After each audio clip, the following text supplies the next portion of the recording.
Alhamdulillah wasallim wa barik ala nabiyyina habibuna wa maulana Muhammad sallallahu alaihi wa ala alihi wa sahbihi rasulillahi ajma'in. Qala Allah ta'ala fil Qur'anil Karim, a'udzu billahi minasy syaithanir rajim. Ya ayyuhalladzina amanu ittaqullaha haqqa tuqatih wa la tamutunna illa wa antum muslimun. Wa qala Rasulullah sallallahu alaihi wa ala alihi wa ashabihi wasallam, khairukum man ta'allama al-Qur'ana wa 'allamahu. Qala ittaqillaha haitsu ma kunta wa atbi'is sayyi'atan hasanata tamhuha wa khaliqin nas bi khuluqin hasanin. Amma ba'd. Ibu-ibu, bapak-bapak yang dimuliakan Allah Subhanahu wa taala, alhamdulillah sehat ibu-ibu. Bapak-bapak sehat? Nah, yang di kanan saya sehat semuanya? Sehat insyaallah ya. Alhamdulillah, kita bersyukur kepada Allah Subhanahu wa taala.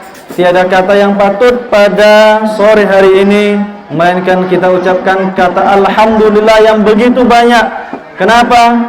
Betapa banyak orang-orang yang saat ini mungkin dia punya iman, tetapi kesehatannya Allah cabut, terbaring di rumah sakit, diinfus tangannya, digantung tangannya, digantung kakinya. Kenapa? Karena patah, mungkin karena kecelakaan atau sakit, menunggu jadwal untuk dioperasi. Tetapi saat ini Allah berikan kepada kita sehat yang luar biasa, dan Allah berikan keimanan pada diri kita, sehingga tak semua orang.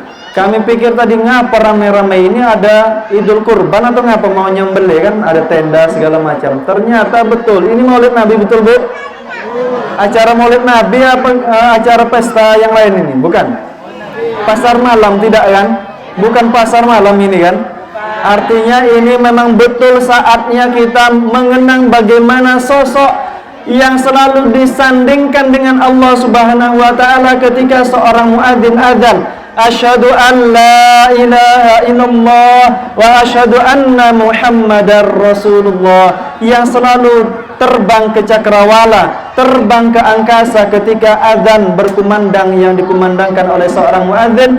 Maka selalu kita dengar nama seorang sosok manusia mulia, manusia yang disebut dengan insanul kamil, manusia sempurna di mata Allah Subhanahu wa taala. Bahkan ketika Adam alaihissalam mengatakan, ya Allah, aku tahu bahwasanya bukan aku yang pertama engkau ciptakan. Kenapa begitu? Karena aku melihat ada nur Muhammad telah engkau ciptakan sebelum wujudku sebagai seorang manusia diciptakan. Kalau secara wujud, maka Nabi Adam alaihissalam adalah yang pertama diciptakan. Tetapi nur Rasulullah sallallahu alaihi wasallam telah lama diciptakan oleh Allah Subhanahu wa taala. Seorang manusia sempurna inilah Bapak Ibu sekalian sore hari ini yang akan kita bahas insyaallah. Adik-adik yang dimuliakan Allah Subhanahu wa taala, cinta kepada Rasulullah? Adik-adik yang perempuan cinta insyaallah?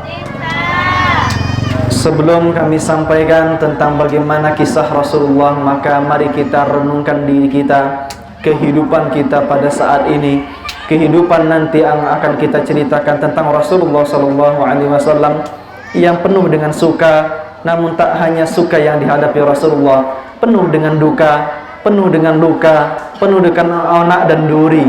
Pada kesempatan kali ini kami pun bersyukur yang kami hormati, yang telah mengundang, yang telah menyelenggarakan acara ini, kepada Bapak Kades beserta jajaran, Bapak Kadus beserta jajaran, dan kepada seluruh alim ulama cerdik pandai yang tidak kami sebutkan satu persatu nama dan gelar pada kesempatan kali ini.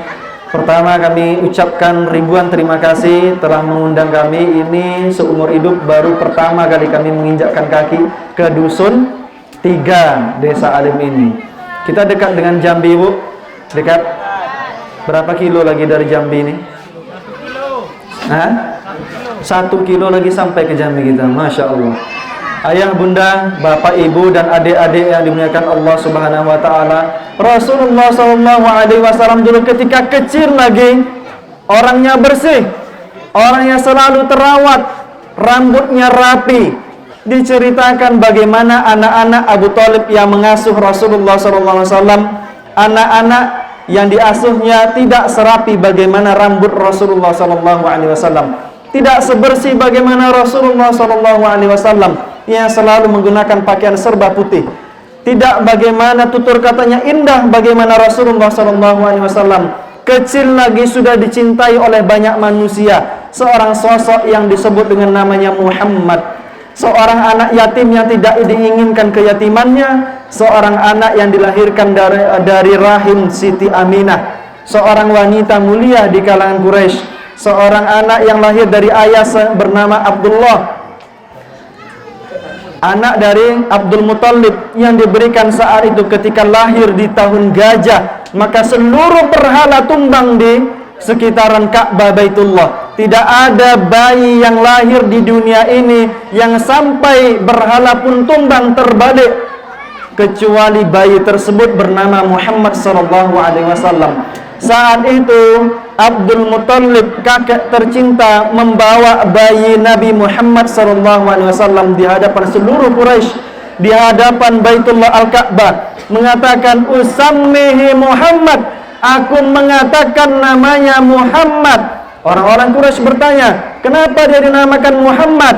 Kenapa dia dinamakan Muhammad? Nama yang sangat aneh. Apa yang dikatakan Abdul Muthalib? Aku ingin bayi ini kelak menjadi pemimpin, bayi ini kelak menjadi orang yang dicintai oleh langit dan dicintai di bumi. Maka Nabi Muhammad dinamakan Muhammad karena banyaknya bersyukur kepada Allah Subhanahu wa Ta'ala, karena banyaknya pujian yang melekat pada diri Nabi Muhammad SAW. Kecil lagi sudah dicintai oleh banyak orang, sampai orang-orang Quraisy menggelarinya sebagai seorang Al-Amin. Amin artinya dari kata alif, mim, dan nun, artinya amanah. Orang yang diberikan amanah, orang yang dapat dipercaya, seorang yang sangat dicintai oleh keluarganya, sangat dicintai oleh bahkan Abu Lahab, dicintai oleh Hamzah bin Abdul Muthalib pamannya kandung, dicintai oleh Abbas bin Abdul Muthalib pamannya kandung, dicintai oleh pamannya Abu Thalib, ayah dari Ali bin Abi Thalib, dicintai oleh masyarakat Quraisy itu karena rupa yang sangat rupawan. Alis Rasulullah SAW tebal, wajah Rasulullah terpancar seperti rembulan yang dipandang menyejukkan mata, dada Rasulullah bidang, rambut Rasulullah kadang setelinga kadang sebahu, pakaian Rasulullah serba putih, pakaian Rasulullah serba bersih. Maka pada saat itu seluruh manusia mencintai seorang manusia yang bernama Muhammad SAW. Kapan penolakan itu terjadi? Kapan penolakan dakwah kehidupan Rasulullah itu terjadi oleh masyarakat? Ketika dia mengumpulkan seluruh manusia di tahun umur Rasulullah 35 tahun, sering pergi ke Gua Hira. Selama 5 tahun lebih kurang pergi ke Gua Hira, diberikan bekal oleh Bunda Khadijah, istri tercinta dari Rasulullah SAW. Maka dipeluk oleh malaikat Jibril, faghattani, dipeluk, ikra, baca. Tak mampu Rasulullah membaca, ma'ana biqari, Rasulullah bergetar. Rasulullah mengatakan, aku tak mampu membaca. Ikra, faghattani maratan tsaniyah, dipeluk amat erat untuk kedua kalinya. Rasulullah tetap mengatakan, ma'ana biqari, aku tak mampu membaca apa yang aku baca. Maka dikatakan sampai ketiga kali, ikra bismi rabbikal ladzi khalaqa, sebut dengan nama Rabbmu yang telah menciptakan engkau dan seluruh makhluk yang ada di muka bumi ini. Maka Rasulullah menirukan apa yang diajarkan oleh malaikat Jibril. Sampailah Islam tersebut ke desa alim di dusun 3 ini berkat Rasulullah SAW. Maka penolakan itu kapan datang di masyarakat Quraisy? Seorang yang sangat dicintai oleh masyarakat, tetapi mendapat perlawanan oleh kaumnya sendiri. Ketika Rasulullah mengumpulkan semua orang berdiri di Bukit Safa, mengatakan, wahai kaumku, percayakah engkau kalau di balik jabal, di balik gunung Abi Qubais yang menjulang tinggi besar perkasa ini ada pasukan, maka seluruh kaum mengatakan, kami percaya. Percayakah engkau kalau di balik bukit ini ada pasukan yang akan meluluh lantahkan Ka'bah? Percayakah engkau mereka akan datang? Percaya, karena engkau disebut Al-Amin wahai Muhammad, kata masyarakat. Maka apa yang dikatakan Nabi Muhammad setelahnya menjadikan beliau tertolak. Disebutkan, aku adalah Rasulullah, seorang nabi yang diutus oleh Allah.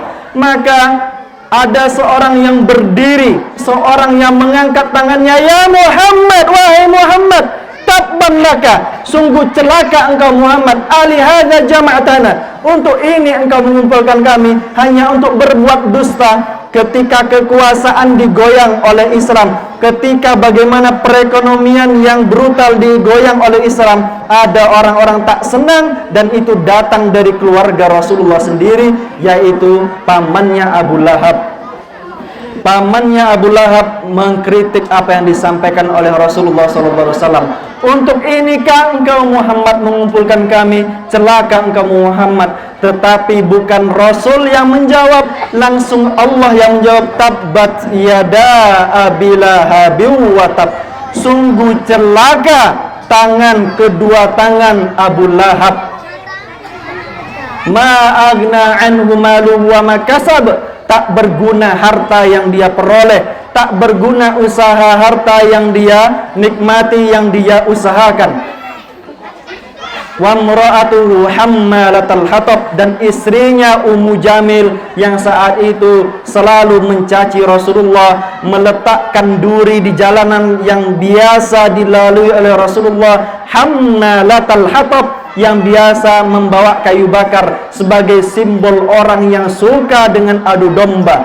Allah yang langsung mengatakan, celaka tangan Abu Lahab ketika berani seorang manusia mencelah Rasulullah SAW. Maka dakwah tersebut dilanjutkan oleh Rasulullah SAW.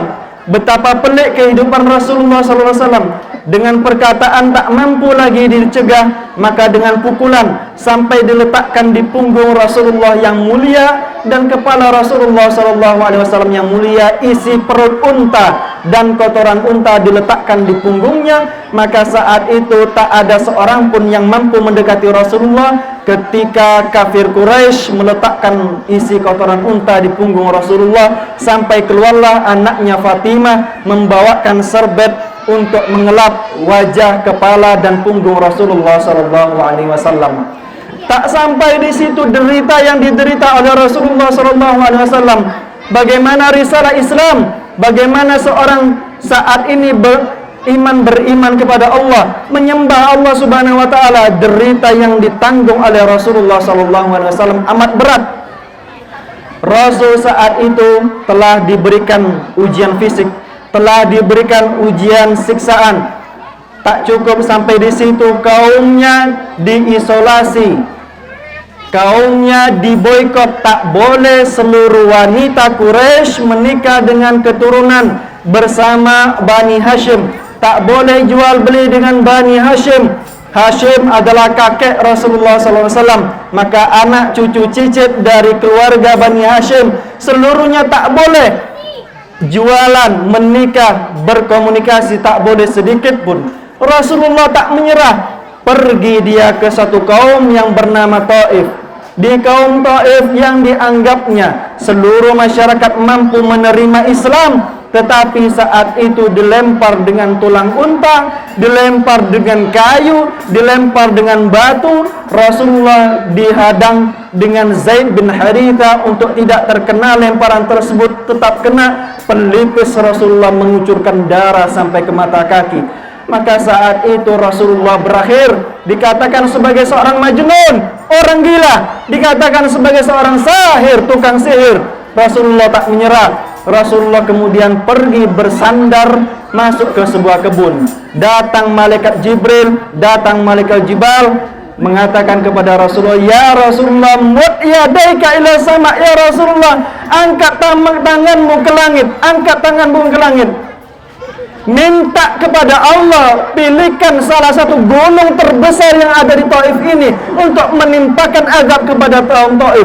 Tetapi Rasulullah, seorang yang saat itu mampu untuk mengeluarkan rasa kecewa, seorang manusia yang mampu meluapkan amarah, seorang yang mampu memukul habis daripada kaum Taif, mengatakan, aku tidak membutuhkan pertolonganmu wahai malaikat, aku meminta kepada Allah, fa innahum la ya'lamun, mereka tidak tahu aku ini rasul, mereka tidak tahu aku ini seorang nabi, kata Rasulullah sallallahu alaihi wasallam. Maka Bapak Ibu, saat itu Rasulullah masuk ke sebuah kebun. Allah ingin menghibur Rasulullah.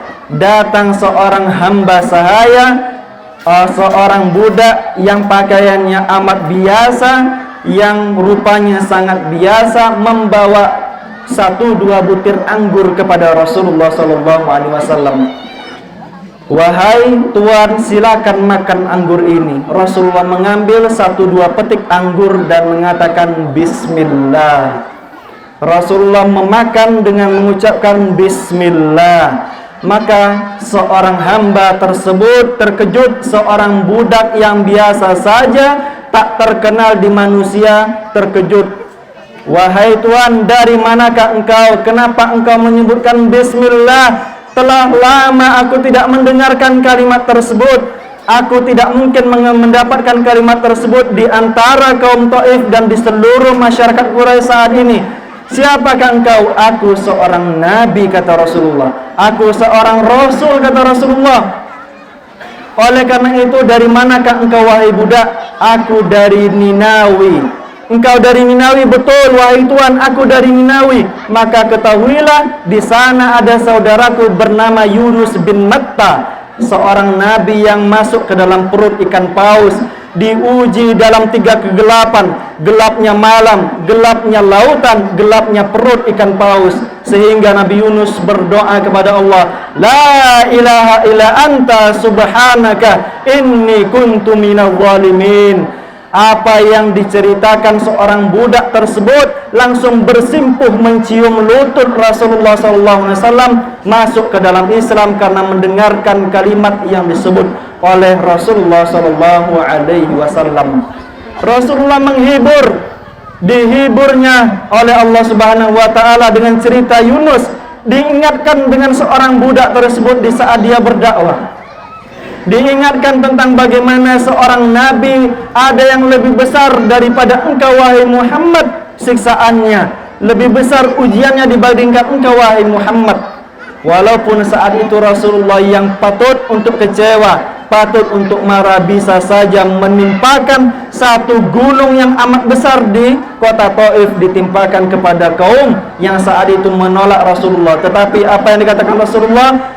Rabbi ashku dha'fa quwwati, wahai Rabbku, aku mengadu kelemahan daripada kekuatanku, wa qillata hilati, dan sedikitnya siasatku dalam berdakwah. Allahumma ighfir lahum fa innahum la ya'lamun.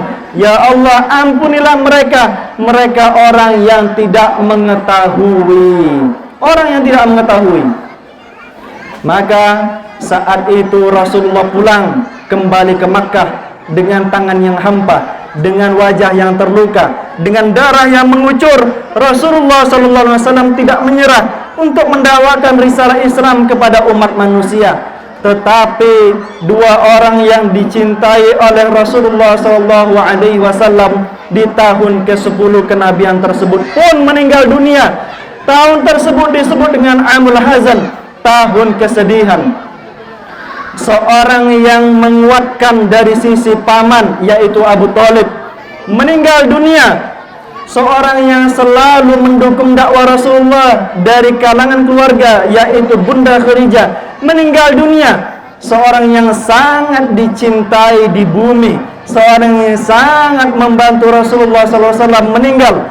Maka saat itu Allah menginginkan agar tak ada sedikit pun, kalau ada kesusahan, meminta kepada manusia untuk mengosongkan hati. Apabila ada kesusahan, maka minta kepada Allah Subhanahu wa Ta'ala, pelik hidup, pelik rumah tangga, pelik perekonomian, agar Rasulullah tak mengadu kepada manusia. Meninggal 2 orang yang sebagai sandaran kehidupan Rasulullah, maka Rasulullah SAW hanya bertawakal kepada Allah Subhanahu wa ta'ala. Rasulullah SAW berjuang. Suatu ketika Rasulullah pernah berkata, "Ya ashabi, wahai saudara-saudaraku, ana mushtaqun ila ikhwani, aku sungguh rindu kepada saudara-saudaraku." Ayah, bunda, bapak, ibu sekalian, Rasulullah rindu kepada kita. Ana mushtaqun, aku rindu kepada saudaraku. Lalu seorang sahabat berkata, "Ya Rasulullah, alasna ikhwanak?" Wahai Rasulullah, bukankah kami semuanya adalah saudara-saudaramu? La bal antum ashabi, tidak, kalian semuanya adalah sahabatku. Siapa mereka saudara-saudaramu ya Rasulullah? Humul ladzi, perhatikan, mereka la yarawni, tidak melihat bagaimana jasadku, tidak pernah mendengar daripada kalimatku, tidak pernah mendengar daripada lisanku, tidak pernah melihat mataku, tidak pernah melihat daripada seluruh tubuhku. Walakin yu'minu nabi, akan tetapi dia beriman kepadaku, akan tetapi dia beriman kepada Rasulullah sallallahu alaihi wasallam. Mereka semua disebut sebagai saudara. Siapa saudara? Kita semuanya adalah saudara Rasulullah sallallahu alaihi wasallam yang dirindukan. Apakah kerinduan kita telah sangat besar kepada Rasulullah? Apakah rumah yang kita miliki telah dihiasi dengan bacaan ayat-ayat Quran sebagaimana Rasulullah? Apakah persaudaraan kita dengan sahabat yang lain, dengan bapak ibu, dengan ayah bunda, dengan para saudara seiman seakidah, telah bagaimana cintanya Rasulullah kepada kaumnya? Apakah persaudaraan kita kepada sesama muslim telah sama sebagaimana para sahabat mencintai sesama sahabat yang lainnya? Maka pertanyaan-pertanyaan itu, ayah bunda sekalian, menunjukkan bagaimana besarnya kecintaan kita kepada Rasulullah SAW. Besar acara maulid Nabi diadakan di gedung, diadakan di hotel, diadakan di tanah lapang, diadakan di masjid raya. Tetapi ketika azan berkumandang, hayya 'alas shalah, hayya 'alal falah, ketika azan berkumandang, justru ada seorang yang mencaci, kok sudah azan, kok ada orang-orang yang meninggalkan bagaimana masjid didirikan, meninggalkan saf-saf sholat. Maka tak ada guna peringatan dilakukan tanpa bukti cinta. Kalau kita cinta Rasulullah, maka lakukan apa yang disukai oleh Rasulullah SAW. Sedikit kami sampaikan ayah, bunda, bapak, ibu sekalian, dan adik-adik sekalian. Pertama, kami menginjakkan kaki keluar dari mobil ini, keluar dari mobil Pak Kades, melihat bahwasanya kami bertanya, "Pak, ini masjid apa musola?" "Ini masjid, wahai Ustaz." Hampir menitikkan air mata. Tidak sedikit pun adakah orang yang beriman di desa ini, ada orang yang beriman kepada Allah dan Rasulnya untuk memakmurkan masjid, untuk menjadikan masjid ini lebih besar daripada yang kita lihat saat ini. Mampu kita membangun masjid rumah kita lebih besar daripada masjid. Mampu kita membelikan batako bagaimana kamar kita lebih mewah dibandingkan masjid. Tetapi ketika kita bayangkan bagaimana kata-kata Rasulullah dahulu mengatakan, "Ana mushtaqun ila ikhwani," sungguh aku rindu kepada umatku. Tetapi miris saat ini hampir saya menitikkan air mata melihat masjid yang sangat sederhana yang kami saksikan pada saat ini. Tetapi betapa banyak rumah-rumah yang lebih megah daripada masjid. Maka lakukan apa yang dicintai oleh Allah dan Rasulnya. Jangan sampai ketika Rasulullah di Haud Al-Kautsar, ketika ada seorang anak tadi membacakan, siapa tadi yang membacakan inna a'taina kal kautsar, kami memberikan kepada engkau wahai Muhammad Al-Kautsar, sebuah telaga yang seorang ketika meninggal dunia beriman kepada Allah dan Rasulnya, meminum dari telaga Al-Kautsar tersebut, fala yazma abadan, tidak pernah haus selama-lamanya, kata Rasulullah SAW. Maka jangan sampai acara yang kita buat justru tidak menumbuhkan kecintaan kepada Allah dan Rasulullah SAW. maka tumbuhkan rasa cinta tersebut sehingga kelak di Haud Al-Kautsar Rasulullah memanggil umatnya untuk meminum di telaga tersebut. Semoga kita termasuk orang yang mampu minum dari telaga Al-Kautsar. Ayah bunda yang dimuliakan Allah Subhanahu wa taala, ketika Rasul akan meninggal dunia, dengan dakwah yang sudah pelik dilakukan oleh Rasulullah sallallahu alaihi wasallam, Rasulullah sallallahu alaihi wasallam saat itu dibawakan air wudu oleh Fadl bin Abbas bin Abdul Muttalib. Rasulullah berwudu, melangkahkan kaki ke masjid, pingsan. Diberikan air dari kirbah. Kirbah itu satu wadah dari kulit kambing yang dijahit sehingga air bisa ditampung dengan amat erat.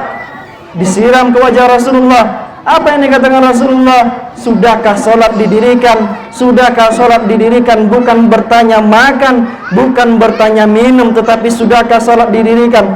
Maka saat itu Rasulullah kembali pingsan sampai 3 kali. Diperintahkan Abu Bakar untuk menjadi imam sholat. Ketika di hari detik-detik 13 hari terakhir Rasulullah sebelum meninggal dunia, Rasulullah SAW masuk ke dalam masjid. Abu Bakar menjadi imam. Rasulullah SAW berpesan, "Wahai sahabatku, ada seorang hamba dipilihkan oleh Allah untuk dia hidup di dunia ini atau berjumpa dengan Allah Subhanahu wa taala. Maka seorang hamba tersebut memilih untuk berjumpa dengan Allah Subhanahu wa taala. Maka seorang Abu Bakar berdiri, "Ya Rasulullah, bi abi anta wa ummi wa mali." Demi ayah dan ibuku dan hartaku, wahai Rasulullah, jangan tinggalkan kami.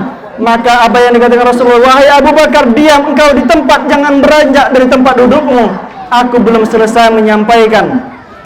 Aku tidak takut kepada kalian terhadap fitnah-fitnah yang terjadi, melainkan ketika dunia telah dibentangkan kemewahan hidup, kalian semua lalai terhadap ibadah kepadaku, ibadah kepada Allah Subhanahu wa taala," kata Rasulullah. Di saat itulah seluruh sahabat akhirnya paham, ternyata Abu Bakar berdiri itu adalah isyarat Rasulullah akan meninggal dunia di usia yang ke-63 tahun.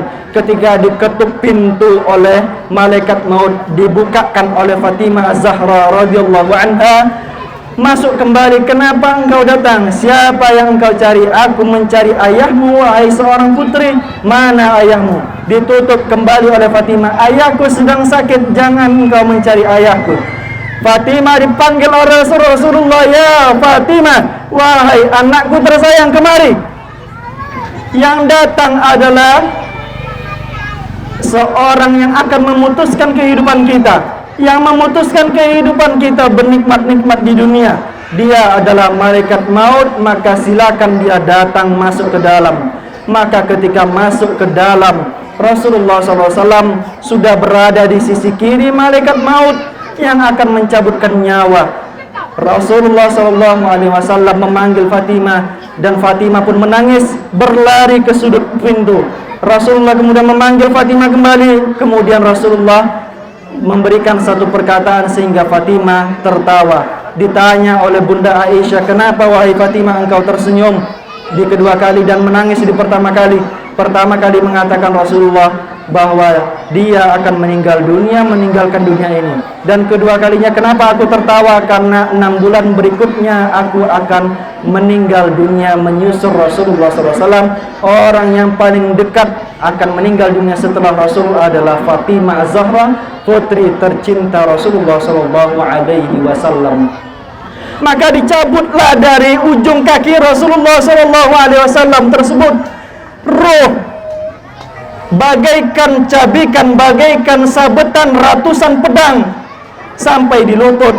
Rasulullah SAW bertanya kepada malaikat maut, "Seperti ini sakitnya meninggal dunia wahai Jibril?" "Wahai malaikat maut, betul ya Rasulullah." "Bagaimana sakitnya umatku ketika meninggal dunia wahai malaikat Jibril?" Wahai malaikat maut, meninggalnya sama sakitnya seperti ini." Maka Rasulullah berdoa kepada Allah, "Ya Allah, wahai malaikat maut, kalau bisa timpakan seluruh sakitnya kematian umatku, timpakan seluruhnya kepadaku, agar mereka tidak sedikit pun merasakan kesakitan. Biarkan aku saja yang merasakan kesakitan, kata Rasulullah Sallallahu Alaihi Wasallam.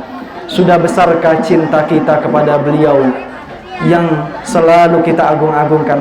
Sudah besarkah cinta kita kepada ibadah yang menjadi sunnah Rasulullah Sallallahu Alaihi Wasallam? Maka pertanyaan itu hanya kita yang menjawab.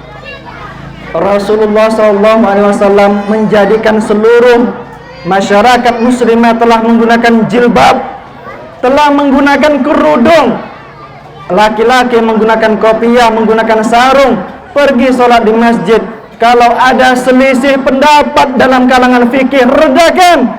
Jangan sampai desa dusun 3 ini berpecah belah gara-gara satu pakai mazhab Syafi'i, gara-gara satunya lagi pakai Hambali. Semua itu sudah ada dalil dari Allah dan Rasulullah Sallallahu Alaihi Wasallam.